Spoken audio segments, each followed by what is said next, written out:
नमस्कार। आज हम बात करेंगे पश्चिम बंगाल के चुनावों पर। पश्चिम बंगाल के साथ साथ केरल, तमिलनाडु, असम में भी चुनाव हो रहे हैं, लेकिन पश्चिम बंगाल के चुनाव काफ़ी महत्वपूर्ण हैं। वजह यह है पश्चिम बंगाल इन सभी राज्यों में सबसे बड़ा राज्य है। एक वजह यह है। दूसरी, ये एक ऐसी बॉर्डर का राज्य है जहां पर इन्फिल्ट्रेशन एक बड़ा इशू है। तीसरी बात, यह एक ऐसा राज्य है जहां पर विपक्ष के नाम पर कोई भी जगह नहीं थी, यानी कोई भी पार्टी नहीं थी। ऐसे में केंद्र में सत्तारूढ़ भारतीय जनता पार्टी के पास एक बड़ा ही सुनहरा अवसर है कि वह यहां पर इस वैक्यूम को भरे और हो सके तो सत्ता तक पहुंच सके।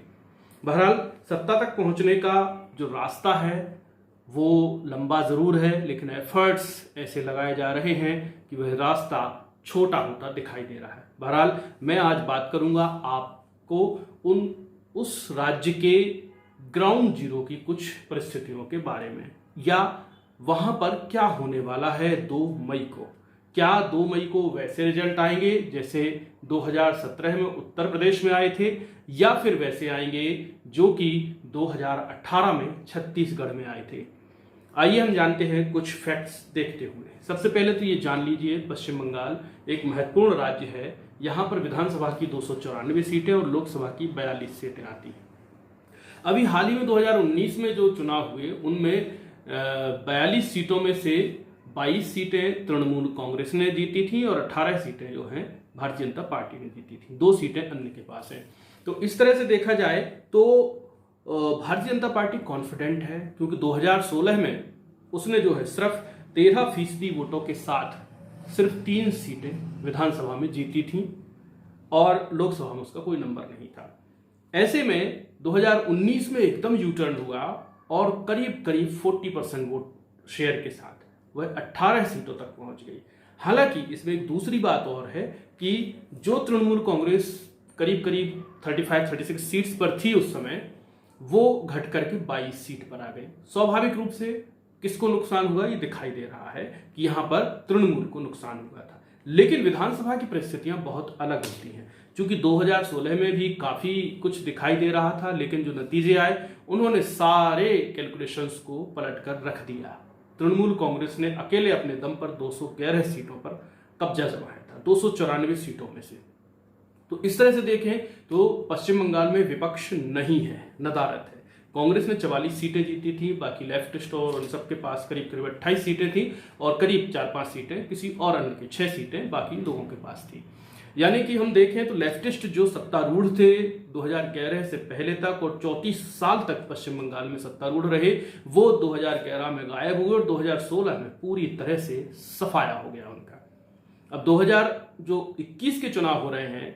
अगर इस सदी के ये प्रमुख चुनावों में हम अगर इनको गिनते हैं, देखते हैं, तो ये मान के चलिए कि ये चुनाव बहुत महत्वपूर्ण है। सबसे बड़ी चीज तो ये है, पश्चिम बंगाल लेफ्टिस्टों का गढ़ रहा है। लेफ्टिस्टों की जो है एक प्रयोगशाला रही है और लेफ्टिस्टों ने वहां पर काफी प्रयोग किए, जिसके कारण पश्चिम बंगाल बाकी राज्यों से, अपनी जो क्षमता के राज्य हैं उन राज्यों की तुलना में काफी पीछे है। ममता बनर्जी और मोदी, एक डायरेक्ट फाइट वहां पर दिखाई दे रही है। ममता बनर्जी जहां गुजरात मॉडल को जो है डिमोरलाइज कर रही हैं, उसको डिफेम कर रही हैं, वहीं नरेंद्र मोदी ममता बनर्जी के भाई भतीजावाद को जो है टारगेट कर रहे हैं। दूसरी बात, वो वहां पर सिंडिकेट जो करप्शन हो रहा है उसको टारगेट कर रहे हैं। और ममता बनर्जी इकलौती ऐसी भारत की राजनेता हैं जो पूरी ताकत के साथ अपने बूते पर पश्चिम बंगाल में जूझ रही हैं, लड़ रही हैं। इसके अलावा अगर हम बाकी पार्टियों की बात करें तो बाकी पार्टियां वहां पर सिर्फ तमाशबीन की तरह देख रही हैं। वजह यह भी है कि वहां बाकी पार्टियों का कोई वजूद है भी नहीं, लेकिन सत्य ये भी है कि वहां पर भारतीय जनता पार्टी का भी कोई वजूद नहीं था। लेकिन बीजेपी ने जो डिप्लॉयमेंट 2016 के बाद वहां पर अपने नेताओं का किया और जो स्ट्रेटेजिकली एक एक गांव, एक एक घर, एक एक बूथ में जाने की कोशिश की, कुछ जो इश्यूज थे उनको जो पोलराइजेशन के जरिए जो है टारगेट किए जा सकते थे उनको किया, और ऐसा कोई अवसर नहीं, सिर्फ 3 सीटों के साथ भी बीजेपी ने वहां पर ऐसा कोई अवसर नहीं गंवाया जिस पर कि वो तृणमूल कांग्रेस को घेर सकती हो। वह जो है हिंदू मुस्लिम वाली जो राजनीति है उस पर भी पूरी तरह से जो है अपनी परिपक्वता के साथ खड़ी हुई है। मैं यहाँ बात कर रहा हूँ कि जून 2020 से लेकर के आज हम जब अप्रैल 2021 में बैठे हैं, जबकि पश्चिम बंगाल के 3 महत्वपूर्ण चरण हो चुके हैं, तब हमने जो देखते हैं तो इसमें एक साफ बात नजर आती है कि अब तक यहाँ 2020 से लेकर अब तक यानी करीब करीब 8-9 महीने के अंतराल में करीब 12 सर्वे किए गए हैं। 12 सर्वे अलग अलग कंपनियों ने किए, अलग अलग चैनल्स के साथ मिलकर के इन्होंने किए, और इनके नतीजे जो हैं वो भी हम आपके सामने हैं। मैं 12 चैनलों के जो सर्वेज हुए हैं उनके मैं नतीजे आपको बताता हूं। सबसे पहला जो सर्वे हुआ था वो 16 जून 2020 को एबीपी ने सीएनएक्स के साथ किया था। इसके मुताबिक तृणमूल कांग्रेस को 155 से 163 सीटें दी गई थी। वोट परसेंट 38.50 बताया गया था। भाजपा को 97 से 105 के बीच सीटें दी गई थी। वोट परसेंट 32.74% बताया गया था। कांग्रेस मतलब संयुक्त मोर्चा जिसमें लेफ्टिस्ट भी शामिल हैं, इनको 22 से 30 सीटें दी गई थी, जिनका वोट परसेंट 13.8% बताया था। अन्य जो लड़ रहे हैं उनको 6 से 10 सीटें दी गई थी, जिनका वोट परसेंट 5.43 बताया गया था। दूसरा सर्वे 18 जनवरी 2021 को हुआ। ये एबीपी ने सी वोटर के साथ मिलकर किया। इसमें 158 सीटें दी गई एआईटीसी यानी तृणमूल कांग्रेस को, और इनका वोट परसेंट 43% बताया गया। और भाजपा को दी गई 102 सीटें और इनका वोट परसेंट 37.5 बताया गया। 30 सीटें दी गई संयुक्त मोर्चा को और वोट परसेंट 12% बताया गया। अन्य को 4 सीटें दी गई और वोट परसेंट 7.5% बताया गया। अगला सर्वे जो है 15 फरवरी 2021 को प्रसारित हुआ एबीपी न्यूज पर, सीएनएक्स के साथ किया गया था। इसमें बताया गया 146 से 156 सीटें तृणमूल कांग्रेस जीत सकती है, जबकि इसका वोट परसेंट 41% होगा। और बीजेपी को यहां पर 113 से 119 सीटें देने की बात कही गई और 37% वोट परसेंट बताया गया। संयुक्त मोर्चा को 20 से 28 सीटों की बात कही गई और वोट परसेंट 17% बताया गया। और अन्य को 1 से 3 सीट देने की बात कही गई और वोट परसेंट सिर्फ 5% बताया गया। चौथा सर्वे जो हुआ 27 फरवरी 2021 को हुआ। एबीपी ने सी वोटर के साथ फिर से इसको प्रसारित किया। 148 से 164 सीटें तृणमूल को 43% वोट के साथ, और 92 से 108 भाजपा को 38% वोट के साथ, 31 से 39 सीटें जो है 13% वोट के साथ संयुक्त मोर्चा को, और 1 से 5 सीटें अन्य को 6% वोट के साथ। इसके बाद 8 मार्च 2021 को जबकि नोटिफिकेशन हो चुका था इलेक्शन का, तब किया गया 8 मार्च को। तो ये जो सर्वे था ये सी वोटर के साथ टाइम्स नाउ ने किया है। तो इस सर्वे में जो है 146 से 162 सीटें तृणमूल को दी गई 42.2% वोट के साथ, और 99 से 112 सीटें दी गई भाजपा को 37.5% वोट के साथ। 14.8% वोट के साथ 29 से 37 सीटें संयुक्त मोर्चा को दी गई और कोई सीट नहीं दी गई अन्य को 5.5% वोट कटाव के अलावा। फिर अगला सर्वे जो प्रसारित 8 मार्च को ही किया एबीपी ने सीएनएक्स के साथ। इसमें 154 से 162 सीटें फिर दी गई तृणमूल कांग्रेस को 42% वोट के साथ। 102 से 112 सीटें दी गई भाजपा को 34% वोट के साथ। 22 से 30 सीटें दी गई 20% वोट के साथ संयुक्त मोर्चा को। यानी 8 मार्च के सर्वे में ये छठवां सर्वे था इसका पिछले 9 महीनों का, जिसमें 20% पर संयुक्त मोर्चा पहुंच गया था। 1 से 3 सीटें दी गई अन्य को 4% वोट के साथ। जब इस 9 महीनों का जो 7वां सर्वे आया 15 मार्च 2021 को एबीपी ने सी वोटर के साथ किया। इसमें 150 से 166 सीटें तृणमूल कांग्रेस को दी गई 43.4% वोट के साथ, और 98 से 114 सीटें दी गई भाजपा को 38.4% वोट के साथ। 23 से 31 सीटें दी गई 12.7 वोट के साथ संयुक्त मोर्चा को। अन्य को 3 से 5 सीटें 5.5% वोट के साथ। तो इस तरह 7 हुए, और जब 8वां हुआ 23 मार्च 2021 को इसको प्रसारित किया गया इंडिया न्यूज और जन की बात में। तो इसने पूरी स्थिति पलट दी। इसने एआईटीसी यानी कि तृणमूल कांग्रेस को 118 से 134 दी 44.101% वोट के साथ, और 150 से 162 भारतीय जनता पार्टी को सीटें दी 44.8% वोट के साथ। 10 से 14 सीटें दी 7.5% वोट के साथ संयुक्त मोर्चा को। कोई सीट नहीं दी अन्य को 3% वोट के साथ। यहां भाजपा को इसमें लीड दी गई थी। 23 मार्च को ही दूसरा सर्वे किया इंडिया टीवी और पीपुल्स पल्स ने, तो ये इसमें 95 सीटें दी गई, वोट परसेंट नहीं बताया गया। 95 सीटों के साथ तृणमूल कांग्रेस को दूसरे नंबर पर रखा, पहले नंबर पर 183 सीटों के साथ भाजपा को रखा, 16 सीटें संयुक्त मोर्चा को और अन्य को कोई सीटें नहीं। 23 मार्च को ही एबीपी और सीएनएक्स ने एक सर्वे किया, 10वां सर्वे था ये 9 महीनों का, जिसमें 136 से 146 सीटें दी गई। 40% वोट के साथ तृणमूल कांग्रेस को, 130 से 140 सीटें दी गई 38% वोट के साथ भाजपा को, और 14 से 18 सीटें दी गई संयुक्त मोर्चा को 16% वोट के साथ, 1 से 3 दी गई अन्य को 6% वोट के साथ। हंग असेंबली बताई गई। 24 मार्च को अगले दिन एक और पोल आया जिसको टीवी 9 भारतवर्ष ने किया। इसमें कोई एजेंसी इन्वॉल्व नहीं थी, चैनल ने डायरेक्ट किया था। तो इसमें 146 सीटें दी गई 39.6% वोट के साथ तृणमूल कांग्रेस को, और 122 सीटें दी गई 37.1% वोट के साथ भाजपा को। 23 सीटें दी गई संयुक्त मोर्चा को 17.4% वोट के साथ। 3 सीटें दी गई अन्य को 5.9% वोट के साथ। इसमें भी हंग असेंबली की बात कही गई। जून 2020 से लेकर के मार्च 2021 के बीच में ये 12वां सर्वे था जिसको किया था टाइम्स नाउ और सी वोटर्स ने। 152 से 168 सीटें तृणमूल कांग्रेस को दी 42% वोट के साथ। 104 से 120 सीटें दी गई भाजपा को 37% वोट के साथ, और 18 से 26 सीटें दी गई 13% वोट के साथ संयुक्त मोर्चा को, और 0 से 2 सीटें दी गई 8% वोट के साथ अन्य को। यानी कि 12 सर्वे का अगर हम एवरेज निकालते हैं तो एवरेज के मुताबिक 38.21% वोट के साथ एआईटीसी यानी तृणमूल कांग्रेस 146 सीट जीत रही। इन 12 सर्वे का एवरेज मैंने जो बताया आपको। 147 सीटें चूंकि इस विधानसभा का जो है मेजोरिटी पॉइंट है, और 120 सीटों के साथ बीजेपी को नंबर 2 पे 34.33% वोट के साथ एवरेज निकल के आ रहा है। संयुक्त मोर्चा 23 सीटों पर 13.1% वोट के साथ, अन्य को 3 सीटें आ सकती हैं 5.16% वोट के साथ। इस तरह से अगर हम देखें तो ये 12 सर्वे जो हैं, इन सर्वे से एक बात समझ में आती है कि बहुमत की जो सरकार है वो शायद पश्चिम बंगाल को इस बार ना मिल पाए। कंडीशन 1।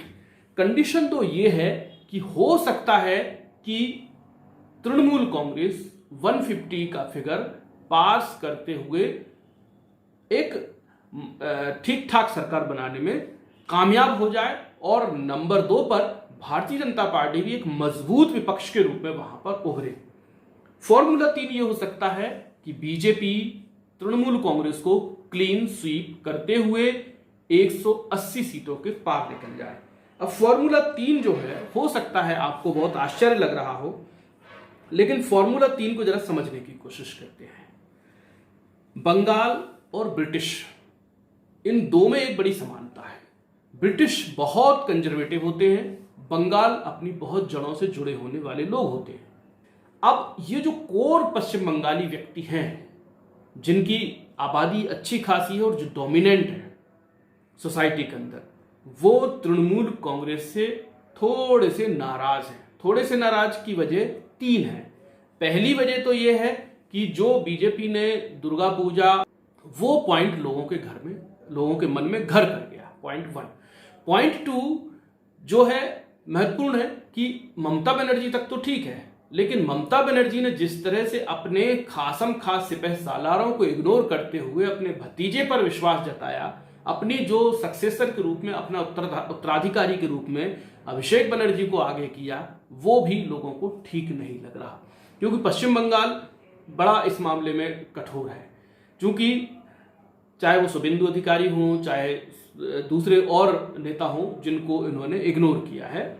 इस वजह से जो है पश्चिम बंगाल में कोर वोटर जो है, जो बंगाली वोटर है, असली जो बंगाली है, जो सांस्कृतिक रूप से बहुत मजबूत होता है, जिसके पास लैंड्स बहुत है, जिसके पास एम्प्लॉयमेंट बहुत है लोगों को देने के लिए, जिसका सोसाइटी में प्रभाव है, भले ही वो 50 लोगों के बीच में प्रभाव हो, वो एआईटीसी से नाराज है।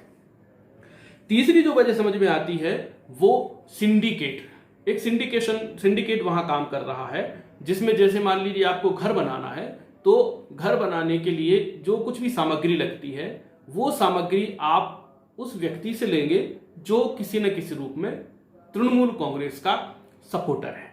अगर आप उससे नहीं लेंगे तो आपके घर से जुड़ी हुई तमाम सारी दिक्कतें होंगी। इसमें रेट का मसला नहीं है। मान लीजिए रेत लेना है, रेत वही 4200 रुपए की एक डंपर, आप एक कोई भी एक यूनिट मान लें, वो आपको दूसरी जगह मिलेगी और 4200 या 4250 4300 की इनके यहां भी मिलेगी। बस ये है कि अगर आपको मकान पूरी अच्छी तरीके से बनाना है तो आपको लेना इनसे पड़ेगी। तो ये एक तरह का सिंडिकेट है जो डोमिनेंस कर रहा है, जो फाइनेंशियली एक जो जैसे कहते हैं फाइनेंशियली युद्ध जो हो रहा है, आर्थिक युद्ध, वो अंदर ही अंदर पनप रहा है कि कभी भी कहीं भी इन लोगों को नहीं बढ़ने देना है जो कि तृणमूल से विचारधारा से हटकर काम करते हैं। चौथा एक महत्वपूर्ण है, बंगाल में जो झगड़े हैं, लड़ाई है, हिंसा है, ये कोई आज की बात नहीं है। बंगाल का अपना एक नेचर है, टेंजेंट है, बहुत ज्यादा प्रतिक्रियावादी बंगाल का नेचर, व्यवहार है, तो ये स्वाभाविक है। लेकिन जिस तरह से इस बार एक कम्युनिटी विशेष को टारगेट करते हुए, लोक विशेष को टारगेट करते हुए, व्यवस्था विशेष को टारगेट करते हुए पार्टी विशेष के लोगों ने जो कर रहे हैं, वो भी लोगों के ज़हन में बहुत ज्यादा घर कर गया है।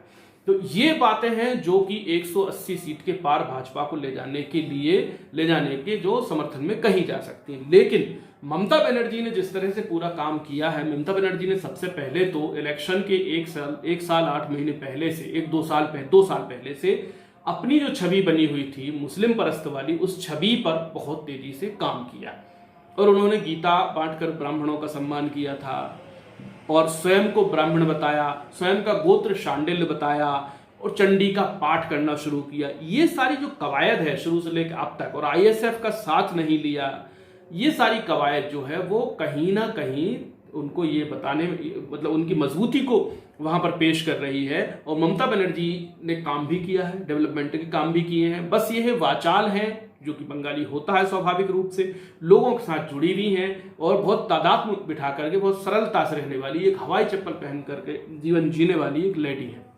उनके आसपास कभी आप ऐश्वर्य नहीं देखेंगे। आदमी बड़ा हो, बड़ा बुद्धिमान हो, बड़ा ताकतवर हो, लेकिन रहे बड़ी सरलता से। तो ये बंगाल में ममता बनर्जी को बड़ा पक्ष में जा रहा है, काम भी किया है। अब एक महत्वपूर्ण फैक्टर ये है कि जो वहां का लगभग 30% जो वोटर है वो मुस्लिम है। मुस्लिम वोट एक बल्क में अगर ममता बनर्जी के साथ जाता है तो हिंदू वोटर्स जो है वो बल्क में बीजेपी के साथ नहीं जा पाएगा। इसकी वजह है क्योंकि हिंदू वोट इतना कोर अभी नहीं हुआ है, अगले 5-6 साल बाद स्थिति हो अलग बात है। लेकिन फिर भी हिंदुओं का भी एक बड़ा % वोट अगर मुस्लिमों का वोट किसी एक जगह जाते हुए देखता है तो ऐन मौके पर अपने जो है विचार बदलता है।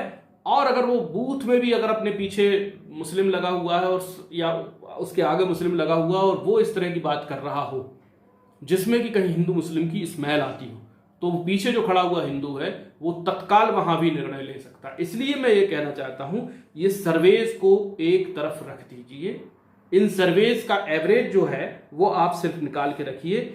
ये बात कहने की है कि कोई भी तृणमूल कांग्रेस से उसके कोर 38% वोट जो हैं उनको कम करके अगर 2% वोट भी किसी ने हथिया लिए तो तृणमूल कांग्रेस की सरकार किसी सूरत में नहीं बन रही है। और बीजेपी के पास खोने को कुछ भी नहीं है। बीजेपी 13% वोट से छलांग लगाकर 34% वोट के पार जा रही है इस सर्वेज के एवरेज के मुताबिक। अगर हम इसको और बारीकी से देखने की कोशिश करें तो हम ये समझ में आता है हमको कि पश्चिम बंगाल में वोट % में जो फर्क है वो बहुत माइनर रहेगा, जैसा कि छत्तीसगढ़ में 2013 में था। 2013 में जो छत्तीसगढ़ में कांग्रेस भाजपा के बीच में वोट का जो % का माइनर जो डिफरेंस था वो 0.75% था सिर्फ, यानी 0.1%। तो ये जो ऐसे ही कुछ यहां पर रहेगा, एक बात तो ये बिल्कुल डेड श्योर है। दूसरी बात ये भी डेड श्योर है कि इस बार बंगाल को एक बहुत मजबूत विपक्ष मिलने जा रहा है, ये बात बहुत क्लियर है। तीसरी बात ये बहुत साफ साफ दिखाई दे रही है कि अब की जो भी सरकार आने वाली है, जो भी आने वाला है, उसको केंद्र के साथ कोऑर्डिनेशन तो बना के चलना ही पड़ेगा। ये 3 फैक्टर्स बिल्कुल क्लियर हैं। चौथी जो महत्वपूर्ण है, तो मुझे ऐसा लगता है कि जो इन तमाम चीजों को देख रहे हैं, इलेक्शन को जिस तरीके से देखा जा रहा है, समझा जा रहा है, उसके हिसाब से फॉर्मूला 1 में ये तय है कि बहुत सुपर मेजोरिटी के साथ, सुपर डुपर मेजोरिटी के साथ किसी की सरकार नहीं बनने जा रही है। ये हो सकता है 8-10 सीटों का अंतराल अगर रहा, अगर किसी को भी स्पष्ट बहुमत नहीं मिला तो फिर बीजेपी सरकार बनाने में कामयाब हो जाएगी। हाँ, लार्जेस्ट पार्टी लेकिन तृणमूल कांग्रेस हो सकती है रहे ऐसी स्थिति में, जबकि स्पष्ट बहुमत किसी को ना मिले। लेकिन बहुत संभावना इस बात की यह है कि बीजेपी, सारी चीजों को अगर हम देखें, बहुत स्ट्रेट फॉरवर्ड बात करें तो भारतीय जनता पार्टी 152 से 160 सीटों तक पहुंच रही है बहुत स्पष्टता से। अभी तक के जो सर्वेज, अभी तक के जो पोल हुए हैं, 3 पोल हुए हैं, तीनों पोलों में औसतन 85% के ऊपर वोटिंग हुई है। अभी बाकी बचे हुए 5 पोल्स हैं, जिनमें सबसे बड़ा जो पोल है वो 45 सीटों का है जो 17 अप्रैल को है। उससे छोटा पोल है 10 अप्रैल को 44 सीटों का। आज 31 सीटों का पोल संपन्न हुआ है। 22 अप्रैल को 43 सीटों का है, 26 अप्रैल को 36 सीटों का है और 29 अप्रैल को 35 सीटों का है। स्ट्रेटजिकली अगर हम देखें तो अगले 5 पोल्स में यही वोट का परसेंट रहता है, एवरेज यही लगता है 85, 86, 87% तक पहुंचता है। तो बीजेपी के लिए ये अच्छी खबर है। दूसरी बात, असम के इलेक्शन आज खत्म हो चुके हैं, अब असम में कोई वोटिंग नहीं होनी है। तो जो बीजेपी का हाथ बंधा हुआ था एनआरसी सीए को लेकर के, वो असम में ये मैसेज नहीं देना चाहती थी, वो खुल गया है। अब आप देखिएगा अगले 15 दिनों में 8वें चरण का जब मतदान हो रहा होगा 29 अप्रैल को, तब तक एनआरसी सीए एक बड़ा मुद्दा बन करके बंगाल में उभरेगा, जिसका काट न तृणमूल कांग्रेस के पास है, कांग्रेस तो कहीं 3 में न 13 में, लेकिन किसी के पास नहीं है। तो ये फैक्टर है। और बीजेपी की जो 152 से 160 सीटें जो मैं कह रहा हूं, और तृणमूल कांग्रेस की जो 132 से 140 सीटें जो मैं कह रहा हूं, वो किसी साधारण बात पर नहीं कह रहा हूं, बल्कि इसलिए कह रहा हूं क्योंकि आईएसएफ ने बहुत वोट काटे हैं जो 30% कंसोल नहीं हुआ है। थोड़े से वोट, बहुत थोड़े से, लेकिन महत्वपूर्ण जगहों पर वोट काटे हैं असदुद्दीन ओवैसी की एआईएमआईएम ने।